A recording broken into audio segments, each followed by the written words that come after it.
Hey there, all you beautiful Texans. Welcome back to the James Show. It's News Talk 820 WBAP, now on FM at 93.3. Let's go. Well, you know, I've got piles of audio. We're going to get through all the highlights. And did you get to watch? Because if you didn't get to watch the interview last night, we've got you covered. Kamala Harris did her first interview you've ever seen in your entire life that's been on something other than extremely friendly territory. And it went kind of about how we expected, or at least let's ask my first guest. Raven Harrison's back on the James Show. Do you think she matched your expectation of what would happen last night? Oh, yeah. She exceeded my expectation of imploding. That's what I figured was going to happen, but it was so bad, James. It was so bad. I want to report a murder of her career. It was just painful. She completely destroyed her campaign last night. There's no other polite way to say that. It was horrible. Okay, for the folks who didn't see it, why do you say that? I say that because, again, I actually have been running clips on my social media about how many times she said Donald Trump, it was over 100. She was 15 minutes late to it, and then the staffers wanted to cut it on top of that. They actually ended it. They're flailing their arms saying stop. She was angry, combative. Everything was Donald Trump. They asked questions. Brett said, look, 79% of the people think this country is going in the wrong direction. Well, Donald Trump's been running for years. What the heck kind of word diarrhea answer is that? What does that even mean? So she kept belting out these fake, suckers and losers. That debunked lie came out again. But more than anything, she was just not answering questions. She was out there in la la. She was very uncomposed and undignified. She was a mess. Well, that's how they beat him in 2020. They just went out, and it wasn't a Joe Biden positive campaign. It was an anti-Trump campaign, and sometimes demonizing your opponent works. Why do you think it won't resonate this time around? It won't resonate this time because, when Joe Biden was campaigning, quote, in his basement, people still had a better economy. We had a great economy. We had cheap gas. So Joe Biden had all the benefits of the economy Trump had delivered when people were deciding they wanted to make this about feelings instead of facts. Kamala has had 3.5 years, and Americans are under the pressure. We're at breaking point. People can't afford groceries and gas, so feelings and mean tweets aren't going to get it anymore.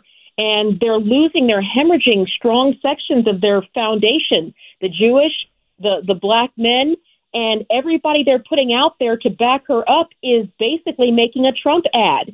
Clinton gets out there and says, oh, Laken Riley would be alive if the borders already done her job.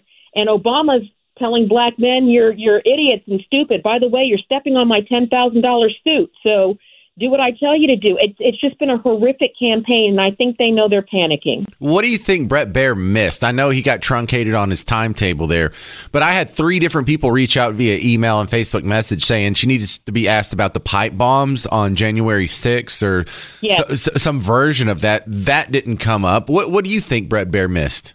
I think the big one that we were all trying to get in front of him was the lady in Alabama who was protesting outside of an abortion clinic, and she's reporting today to federal prison for 3.5 years for protesting an abortion. And that's the one that we really should have gotten in front of him because, again, for all the talk about separating parents from children at the border and things like that, she's getting ready to separate a young black mother from her 2 children for 3.5 years.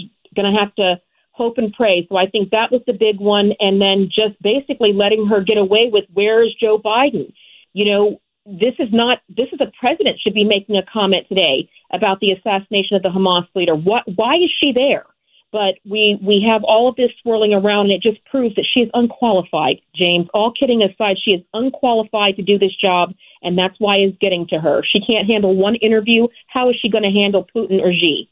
Okay, well, I see that. You see that. Most of the people that are listening to WBAP right now see that. Do you think any of these swing voters, these people who are thinking about changing their mind, do you think it changed anyone's mind? I think that it probably would have changed a little bit if anywhere. All she has to go is down, because I did see the polling afterwards. They actually removed it. The big poll that's usually in Times Square that's going live, they removed it during her interview. Oh, I didn't know they had one up there. They usually do, but the Polymarket poll was brought down, and it's ticking downward. She is down again today every time she opens her mouth and every time she comes out swinging at Trump, because I think it does matter to the moderates that all you're talking about is Trump.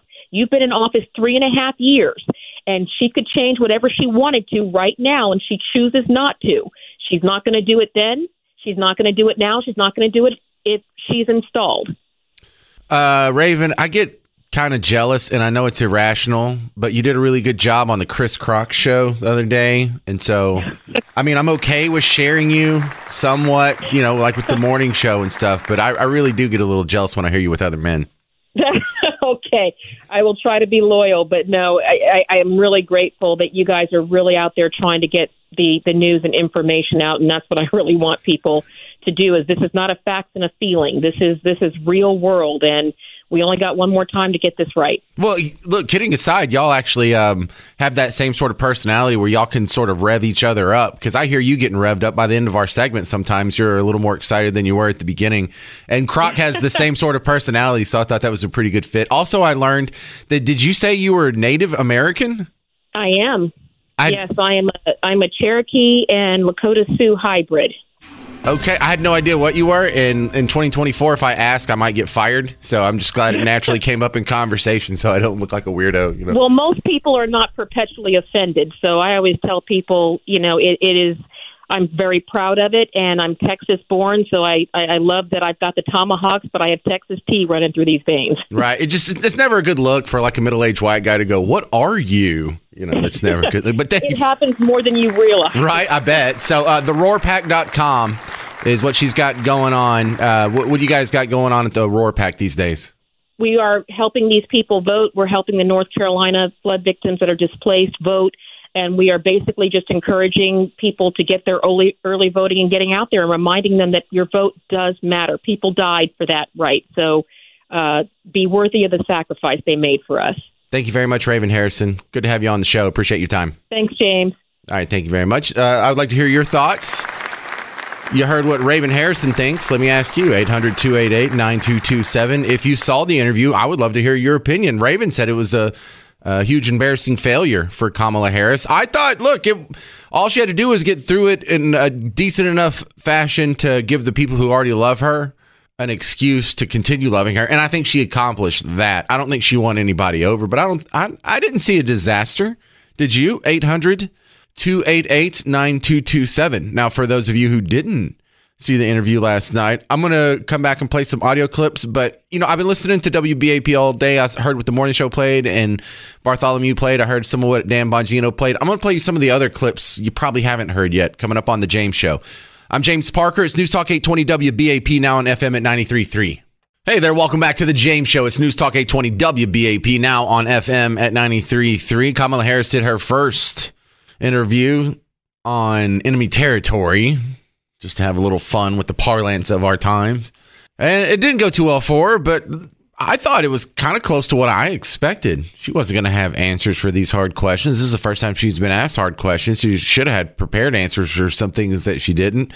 Overall, we've seen how she could be sort of a space cadet or a laughing box, or try and, get out of awkward situations with different rhetorical tricks. And I think we saw a little bit of all that, but I'm not sure if it hurt her with any of her existing voters. I know it didn't win over any Team Red voters, but the real question is not what I think. It's not what you think. These people who are still undecided, what did they think? 800-288-9227. Raven Harrison was my first guest in the last segment. She thought it was an absolute disaster for Kamala. I'm not so sure that's what the polls are going to show. Let's ask Roy in Dallas. You're next up on WBAP. What'd you think about last night's interview? Hey, James, two observations. I think, number one, prediction. I think that's her last interview. I don't think she'll talk to anybody else or take any more questions. I think she did horribly. That the rant that she went on, and she was visibly angry and carrying on. I wish that Brett hadn't been such a gentleman and had taken off the gloves at that point and faced her with reality, which is, Trump made a joke about that at one point. He's explained that. and you're pushing that he's trying to put people in prison, but you guys have actually for the last 4 years been doing it. You've weaponized the DOJ, and that's what you've. Does the hypocrisy not bother you? Because it gives me a headache. Yeah, isn't it adorable to be concerned about lawfare? Like if they lose the election, it's like, what do you think's going on now? What do you think those 34 felonies are? The guy went his first 78 years of life without committing any crimes, and then in year 78 we got to come back with 34 felonies. Yeah, sure, he's a criminal now. He's a criminal. Sure, he is. Sure, yeah. It's not really that believable. But Roy, what makes you think she won't do another interview again? Do you mean an interview in enemy territory? Because there's no doubt she's going to still do those sit-down interviews where she probably has the questions in advance and they'll record it in advance so they can edit it if there's something that needs to be helped out or finessed a little bit. I don't think she's done doing interviews. I really think that. Think about it. Somebody somewhere, even on the Kamala side, is going to ask about something that took place in that interview, and she's not going to want to answer it. I don't think she's going to do it anymore. Yeah, but she'll go on like the I Hate Republicans podcast or White Men Are Evil podcast or something like that. She'll go into friendly territory and do interviews, she'll go somewhere where she can do a rant, but she's not going to answer questions. Okay. Well, then I think we're going to finish in agreement here. Thank you very much for your call, sir. Appreciate it. Okay, you bet. I'm going to go to Kim in Dallas. Kim, if you want to be after Kim, 800-288-9227, 800-288-9227. What'd you see in last night's interview, Kim? I saw the same as Raven and Roy. I mean, I don't think that she acquitted herself very well. I mean, but as you pointed out, it's the same thing we've seen from her. She never directly answers a question. She uses a lot of filler to avoid answering and deflecting and trying to throw Brett off the path that he's on. And she talks far more about Donald Trump when he hasn't even been in office for 3.5 years, blaming him for problems. I mean, I just thought every time she opened her mouth, she made herself look more and more stupid and ineffectual. And, that rant that she went on about, he's going to destroy democracy or whatever, I just thought that was contrived, just contrived to try to whip people up into a frenzy about January 6th. I mean, it's kind of contrived, but I think there's some people that believe it because for the people like the Joy Behars of the world who are spreading Trump as a fascist, they need more fuel in their car here. And check this out. This was Behar yesterday. Let's talk about fascism for a second. Okay. Because that came up also. I think that you covered this other part. Mm-hmm. This is the definition. It's defined as a political movement that embraces the far-right nationalism and the forceful suppression of any opposition, all overseen by an authoritarian government. That definition has Trump's picture next to it in the dictionary. Right. Kim, some people believe that, Kim. Yeah, I know, and that's why she had to go on the rant for those people. I don't know. I mean, I have no idea what people who are undecided would think of that. I just don't know why. I mean, I think what it's going to come down to probably is how much do you hate Donald Trump? That seems to be, to me, the only reason this race is even close is that there are so many people that simply despise Donald Trump. They will vote for anybody else simply not to have him because it makes no sense to vote for her. I mean, it just doesn't. Abortion. What about there's like 30% of women out there who are single issue voters. I'm sorry, women under the age of 30, single issue voters voting strictly on abortion. Well, no, that's true. I had forgotten that. There are a lot of people for whom that is a pivotal issue. So that would be another reason they would vote for Kamala Harris as opposed to Donald Trump. I agree with that. It's a sacrament. And it's very annoying because you can't tell me everyone that wants to have like promiscuous sex without consequences. Why do they all have to be socialists? None of y'all can be free market capitalists. Y'all all have to vote with your uterus, I guess. All right. Well, but see, that's the problem. I think that's where the Republicans really have a problem. It is that oftentimes they want to portray these women as being nothing more than promiscuous or career-driven, and there are a lot of people out there like Kate Cox who don't fit that model, and they're just not dealing with it. So I do think that's a problem. Love it. All right, thank you very much for your call, Kim in Dallas. We'll come back, and you'll be hearing some highlights in upcoming segments of the James Show, but your opinion, I'm happy to sprinkle that in there as well. 800-288-9227, 800-288-9227. We are 19 days away from the election. I'm going to be live at the State Fair tomorrow if you're interested. And coming up next, we're going to talk about the health care proposals that are being tossed around. Are any of these actually going to help? I'm James Parker. This is The James Show. News Talk 820 WBAP, now on FM at 93.3. Hey there, welcome to The James Show. It's News Talk 820 WBAP, now on FM at 93.3.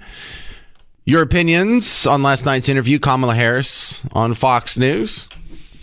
You know, we are now, 19 days away from the election. It's 88 days since Kamala's been the presumed nominee. No formal news conference, no press conference, no just fielding of rando questions. I think we're done with Depeche Mode. Also, we're going to be live at the State Fair tomorrow, so if you're going to play hooky from work or school or both or whatever, come on out, say hi, judge me based on my appearance. I love meeting people. If you want to call in, 800-288-9227, 800-288-9227. I had a whole bunch of clips picked out, and then I heard a couple of them that were played on The Morning Show, Casey Bartholomew, Dan Bongino. And I don't have time to play all of them, so I'm going to skip those, and I'm going to play a few clips during my show that you probably haven't heard, at least in their full context, on other shows. I thought the big burning question that a lot of people were hoping to get an answer on and sort of disappointed on was, how are you different from Biden? This was interesting because it came up 3 days in a row last week and she didn't have an answer for it. So I kind of expected this to be asked, and I expected to hear a canned answer, and we didn't really get there, but she did better on that. And let me play this in the full context because this is something you haven't heard yet. You're not Joe Biden, you're not Donald Trump, but nothing comes to mind that you would do differently? Let me be very clear. My presidency will not be a continuation of Joe Biden's presidency. And like every new president that comes in to office, I will bring my life experiences, my professional experiences, and fresh and new ideas. I represent a new generation of leadership. Yeah, there's not really a whole big bunch of difference there. But there's a rhetorical trick, just a rule that happens, where if you pause too long, even if you're not busted or, you know, it looks like there's a gotcha moment, even though you're just thinking like, how can I best state this case? And so she didn't do that. She was really good in her returns in that regard and answering the question. Although, and when you go back and try and make the T-chart on how will she be different, you didn't really get a good answer on that. But that's because she doesn't want to upset the people who are already on Team Blue, and she doesn't want to turn away the people who are considering voting for her. So that was just one of the big ones. We'll get to some more of these issues. 800-288-9227 as the show goes along. Isaac in Burleson, you're next up on The James Show, talking to James Parker. How can I help you, sir? I'd like to call in to give a different point of view, perspective. I think she did quite well. Remember, yesterday they're supposed to have the debate, but the Republican candidate chose to decline, and we all know why, because he got embarrassed on national TV. So she went into enemy territory, and she done an excellent job, considering the fact that Brett Baer at the beginning would barely allow her to answer the question. He wanted to rush her and give her no questions, and she didn't fall for it. So she did well. Now let's see if Donald Trump will go on CNN or MSNBC and do the same thing. He won't do it. He's playing it safe. He's been the candidate that's in hiding, like you guys said 4 years ago.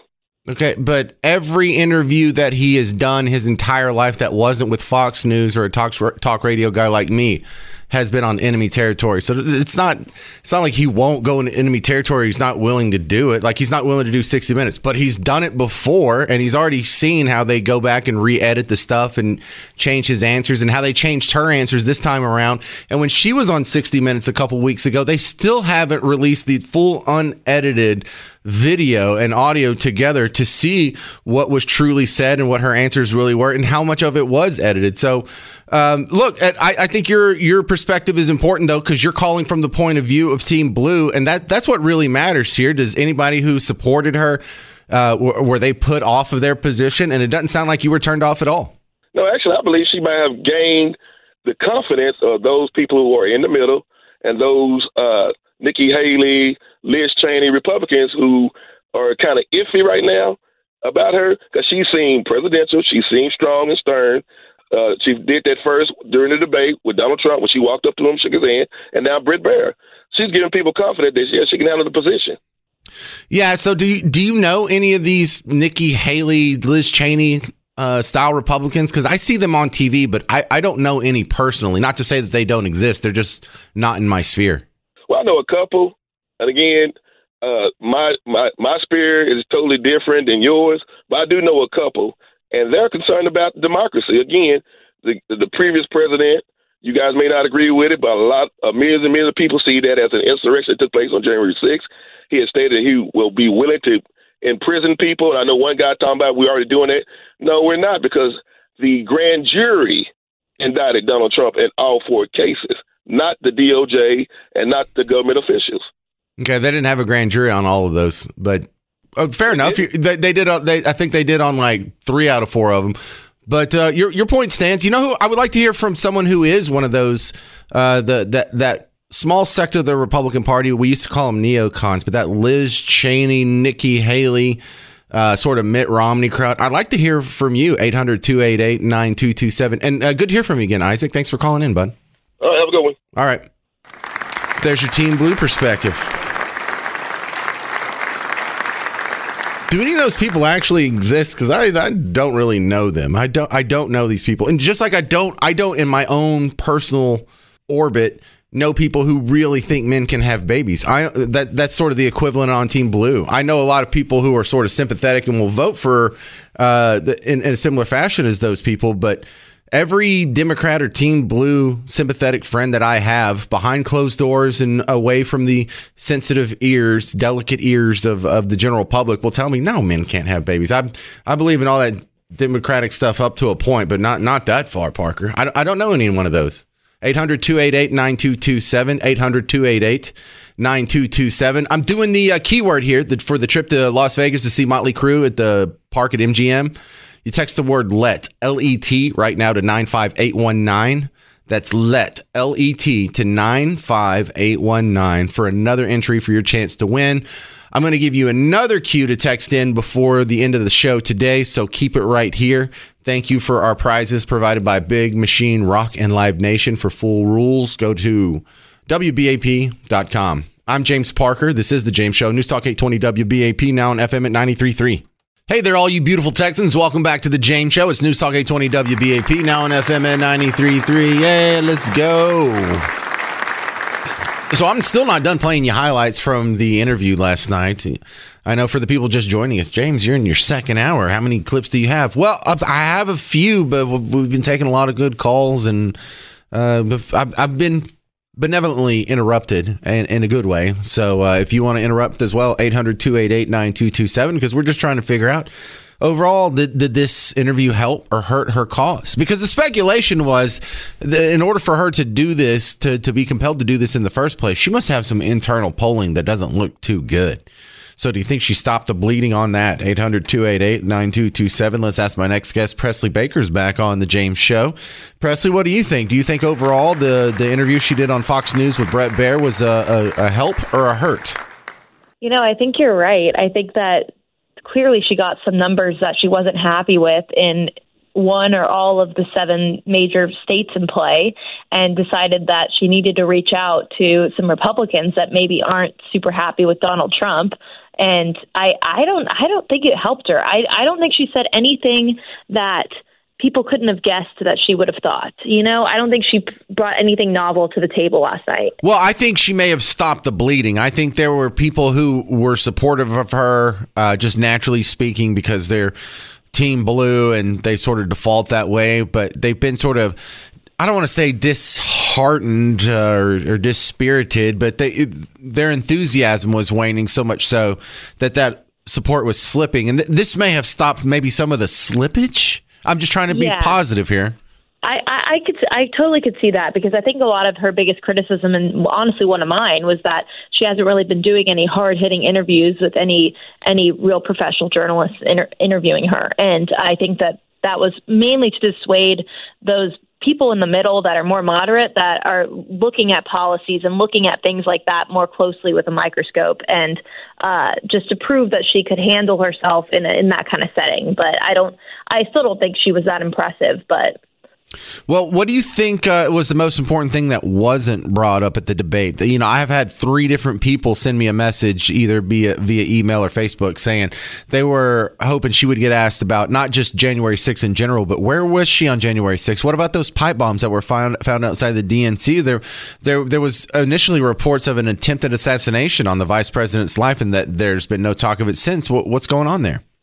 Yeah, I think that they try to avoid some of those topics in the debates because not only are they controversial, but because there's a lot of conspiracy theory surrounding on both sides or surrounding those events. But what I thought they could have talked a little bit more about was what they got into a lot in the vice presidential debate was a lot more domestic policy, because I think that's really what people are concerned about. I think that the foreign policy right now is we're getting a lot of information from a lot of different sources, especially on Israel and Hamas and especially on Ukraine.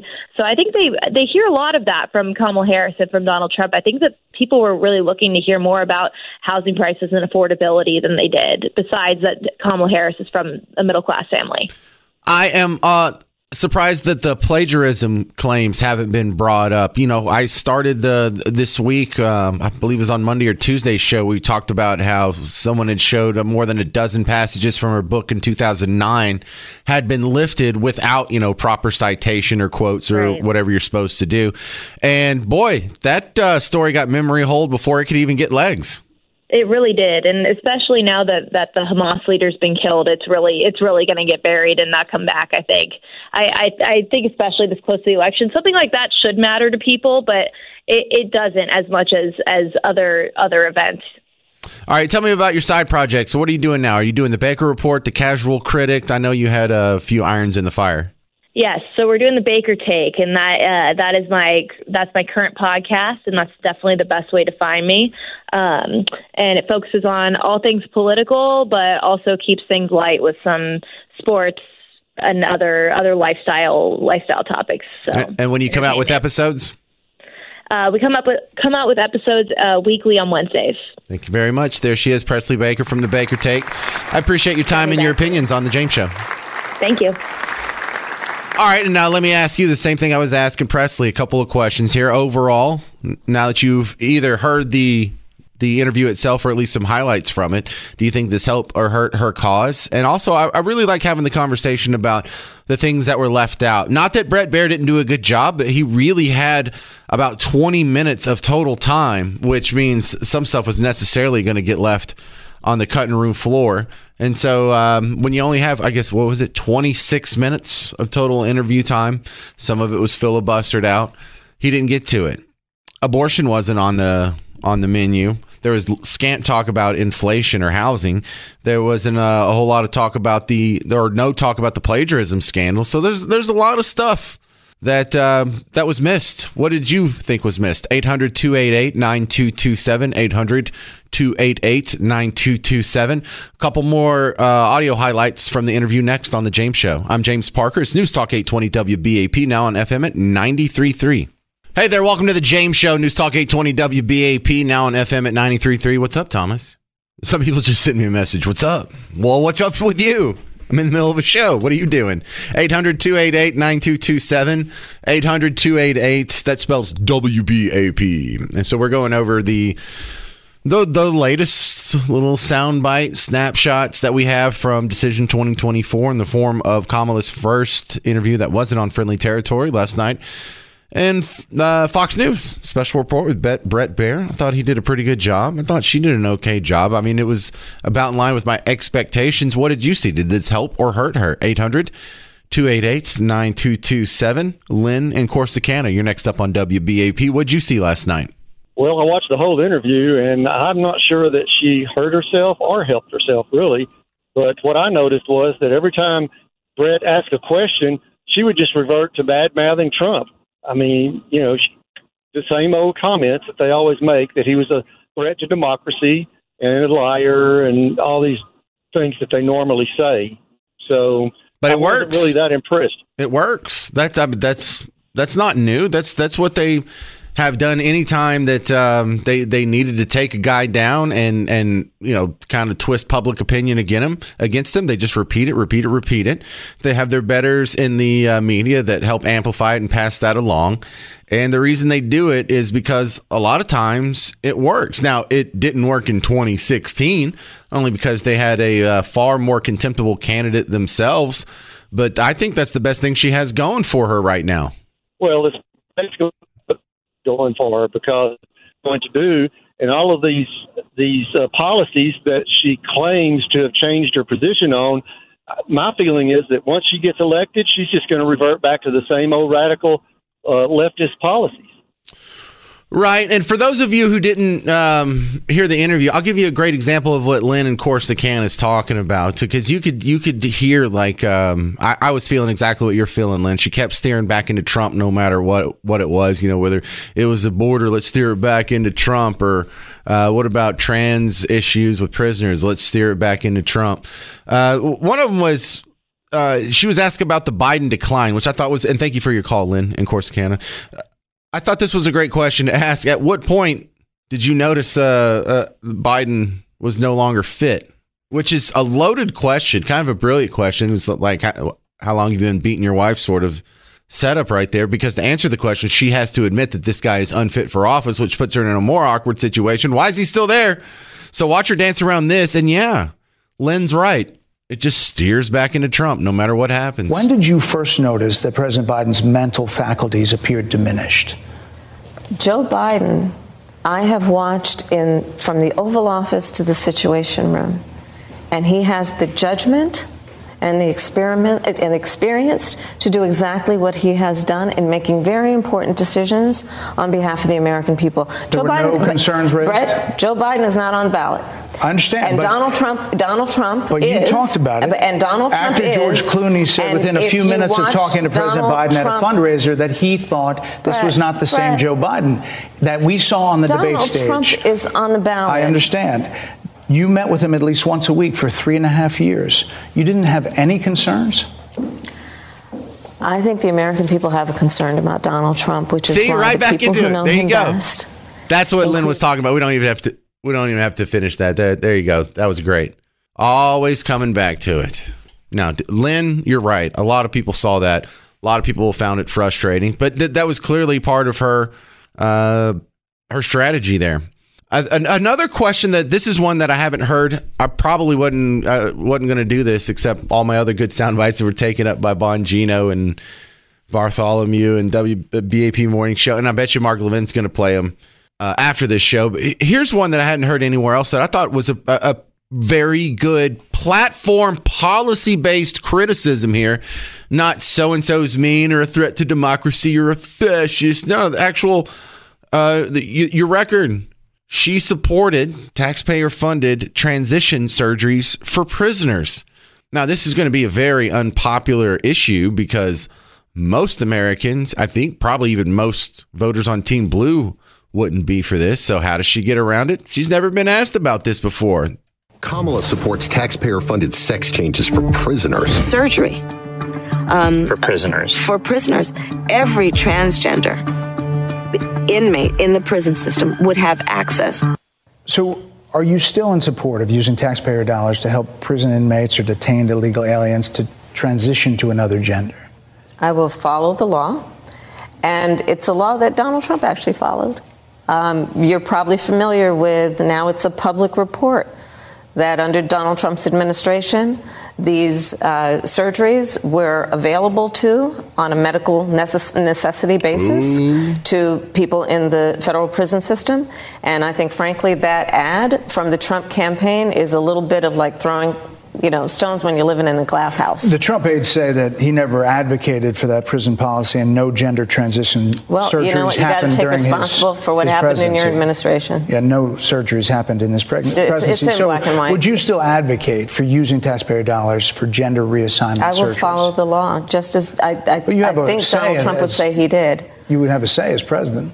Like I said, I think he spent $20 million on those ads trying to create a sense of fear in the voters because he actually has no plan. in this election that is about focusing on the needs of the American people. Back on Trump. Whereas, at $20 million on that ad, on an issue that, as it relates to the biggest issues that affect the American people, it's really quite remote. And again, his policy was no different. Circle back to Trump. So, look, she didn't come out and say yes, but that answer lets you know that she is still in favor of taking your taxpayer dollars to pay for some expensive surgery so some prisoner can feel like his girly natural self. Okay. I don't think that's going to win you any votes. 800-288-9227. 800-288-9227. Let's ask Jim in Dallas. You're on WBAP. What did you think about the interview last night? Well, I don't think it hurt Kamala, and I don't think it helped her all that much. But what I think happened is this. Brett, instead of sitting there and taking charge of the interview and stopping her at everything, it says, ma'am, you cannot waste our airtime on free commercials for yourself. Otherwise, we'll charge you for it. And on top of that, answer the question exactly as asked. If you can't, the American people will know you're a liar. And can keep hounding her on that until she stayed focused on the answers and then doing what she was supposed to tell the truth. And I don't think she can, but he could have done a better job as far as I'm concerned. Well, I think he did do quite a bit of pushing. You saw some pushback, right? You saw him circling back on some of these questions. It was weak. Okay, because here's the problem, Jim. If you push too hard and it becomes contentious, then you're not interviewing her, then you're debating her, and you almost make her an object of sympathy. And on top of that, you could waste 6-7 minutes trying to hammer out a solid answer on whether or not she supports taxpayer-funded transition surgeries for prisoners, for federal prisoners, and that leaves you less and less time to actually tackle other issues. So it's good to get kind of her non-answer is an answer, and then you can move on and save some of that time to try and do something similar in more areas. You can't let people waste time, because all she did is waste all the airtime promoting herself. That's it. Yeah, there was a little. I would have just sat there and gone after her. And if she, nobody's going to get sympathy for her. After all she and Biden have done to this country, I mean, look at us. Look at the unemployment. Look at the inflation. Jim, you're thinking like a Team Red voter. That's not how Team Blue voters would see it. I don't care about Team Blue. Team Blue voters are insane. They're programmed. They will vote no matter what they do. They could burn the country down, and still they'd vote for them. Some of them are. Some of them are insane, and some of them are just calcified in their positions. But some of them are going through that evolutionary process that many younger people go through, to where as they get older, they go from liberal on the spectrum toward conservative. And you don't need to shut those people out. You need to be a little open-armed, with a hug waiting on them if they change their mind. So no, you don't need to just go in there with a slash and burn technique. You have to look sympathetic, because you're not only trying to get them to dislodge them from Kamala, you're trying to entice them toward you at the same time. I hear your frustration, though, Jim. I appreciate you calling. You want to be next? 800-288-9227. 800-288-9227. Coming up next, we're going to talk with Sydney Henry from Texas Scorecard. Do you know that there's some books that are too obscene for Texas prisons that are available in Texas school libraries for your kiddos? That story's coming up next on The James Show. I'm James Parker. It's News Talk 820 WBAP, now on FM at 93.3. Hey there. Welcome to The James Show. News Talk 820 WBAP, now on FM at 93.3. Just a quick aside here. I saw on our news partner, WFAA.com, there's terrible pictures of a big old mansion on fire, and it is ruined. Absolutely ruined, in a place called Nevada, Texas. It's in Collin County. It's well within the WBAP listening area. 7,000 square foot home. It looks like it's worth millions, or it was until today. So some of the comments, if you go follow over on the Facebook side, so people are sort of gloating in it. What is with people's just reflexive hatred of rich people? Is that just envy? I mean, this might have been a good person. It might have been a bad person. You don't know. Why do everyone say, who cares if someone getting their due, or he'll be fine? Or, dude, someone just lost their entire life. Someone just lost all their keepsakes, the things that were passed down from their grandmother and their great-grandmother. And you bunch of punks have been trained to hate rich people so much. And that's not even that rich. If you live in like a $1.3 million or even a $5 million house, you're not like rich. You're not like John Kerry and Jeff Bezos. You're not running around in a private jet all day, every day. Just, I don't know. Envy, just too much envy around here goes uncalled. And it's really ugly sometimes. Just thought I'd throw that in there. I wanted to squeeze in another soundbite here. This will be my last highlight from the interview Kamala did with Brett Baer yesterday, because I think you've heard them all now between my show and Bongino's show and Bartholomew and the morning show and what you'll hear. I can guess on. I can tell you what Mark Levin's going to play. He may play this one. I just haven't heard anyone else play the full context. This is where Brett Baer asked Kamala Harris about some of the crimes that illegal immigrants have been committing that seem like they could have been prevented if only we controlled the border. Jocelyn Nungary, Rachel Morin, Laken Riley, they are young women who were brutally assaulted and killed by some of the men who were released at the beginning of the administration, well before a negotiated bipartisan bill. Former President Clinton actually referred to Laken Riley Sunday campaigning for you in Georgia, saying if those men had been properly vetted, Laken Riley probably would not have been killed. So if it wouldn't have happened, this is well before any negotiation. This is well before Donald Trump got involved in the politics. This is a specific policy decision by your administration to release these men into the country. So what I'm saying to you, do you owe Brett, those families an apology? Let me just say, first of all, those are tragic cases. There's no question about that. There is no question about that. And I can't imagine the pain that the families of those victims have experienced for a loss that should not have occurred. So that is true.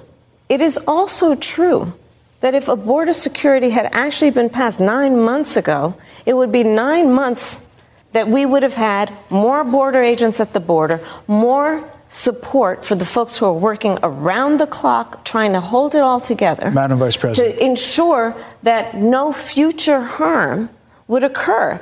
And this election in 20 days will determine whether we have a president of the United States who actually cares more about fixing a problem, even if it is not to their political advantage in an election, because there was a solution, Brett. All right. She's going to bring up the bill, yada, yada, yada. Let me tell you something. That's not going to change a whole lot of people's minds, but this is furthering an ongoing subplot that we've had on the James Show here. You and I have discussed many times. Is Kamala Harris a smart person pretending to be dumb, or a dumb person pretending to be smart? Look, I'm not. We have to rule out that she's dumb. Just flat out mouth breathing, window licking. She's not dumb. She's at least of average intelligence. She may be out of her element and over her head in this giant stage that she's thrust herself upon. But we've never had an answer to that question, because she's never, not the question Brett Baer asked, the question on whether or not she's smart or dumb or pretending, which way she's pretending. We've never had her be challenged like this. So this is our first time, me and you both, and Garrett and everyone else listening. This is the first time we've ever heard her be challenged like that. And the answer you got, it's not a good answer on philosophical terms or on policy terms, but she can be pushed back, leave the teleprompter, have to formulate thoughts on our own. And even though it was a word salad, it was still a word salad that sounded good enough that her supporters aren't going to be turned off. So when we talk about the little test that we were waiting on to see if she passed, I think she passed that one. And I think we've got to start ruling out the idea that she's just some dumb puppet that's being controlled by other people. She may be controlled by other people for the most part, but she's not a dumb puppet. 800-288-9227, 800-288-9227. We got 19 days until the election, and we'll ask a professor from the political science department at SMU his thoughts about the landscape coming up next. Right now, though, I'm supposed to remind you, Spider-Man Across the Spider-Verse is in concert at Will Rogers Auditorium Wednesday, October 30th. Tickets on sale now, Ticketmaster.com, and they're going to be giving away tickets to see Spider-Man Across the Spider-Verse in concert on the WBAP morning show tomorrow. So you might want to listen up for a chance to win there. 800-288-9227. I'm James Parker. This is The James Show, News Talk 820 WBAP, now on FM at 93.3. Hey there, all you beautiful Texans. Welcome back to The James Show. It's News Talk 820 WBAP, now on FM at 93.3. Welcome back to the big show. So Kamala had her big Fox News gauntlet that she ran through yesterday. She has come out the other side. Public opinion is still debating on how do you think she did. And I've been asking you, do you think this helped or hurt her cause, or was this a push? Let's ask someone who studies such things in academia. Dr. Cal Jilson's back on the James Show from SMU. Do you think she did well? Do you think she passed her Fox News test yesterday, Cal? Well, I think she probably passed her test. I don't know that she changed very many minds, but she was under some criticism for not doing hard news interviews. Brett Baer is a good, well-respected interview, and they went 27 minutes back and forth. She answered the questions she wanted to and avoided the ones she didn't. So I think the question she answered was, will she take some hard news interviews? Right. So it's one of the points of interest that we've had on the James Show today is people calling in and wishing that they got some answers on topics that weren't discussed. And I know I've talked with you about this, Cal, but you're not going to believe this. No one seems to be concerned about balancing the budget. She didn't get one concerned question about austerity or fiscal responsibility or anything of that nature. Yeah, my colleague Matt Wilson and I did an election symposium at the university last night with Lee Cullum as the moderator, and Matt in particular, who you may know. Yeah, he's on the show quite a bit. Yeah. We cheat on you with him. Yeah, when you're not available. Yeah. Well, he's at least as good as me, probably better. So he made the point that the deficit and the debt are just out of control. And while a lot of the economic programs that are offered by both Trump and Harris would add to that deficit, there just doesn't seem to be any concern, because on the Republican side, the key is tax cuts. On the Democrat side, the key is spending, and both of those aggravate the annual deficit and the total national debt. So there's very little focus on it. Which, for some of us silly fundamentalist economists, that means the primary driver of inflation is going to continue no matter what programs are put in place or no matter what the Federal Reserve does with the interest rates. This inflation is going to continue to not be transitory.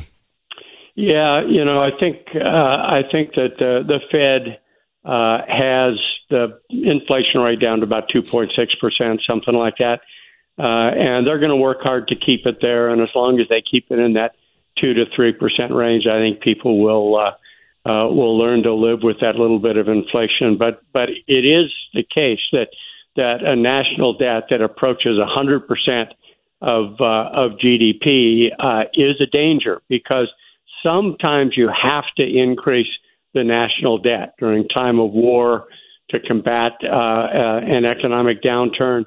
And if you don't have that bullet to put in your gun, you got a problem. So, you need to pay down the national debt when you can, so that when you need to add to it, you have that as an option. But we have had a string of deficits going all the way back to Clinton in the 1990s, when he and Speaker Gingrich came together, even though they didn't want to, and made a compromise that got to a balanced budget for several years.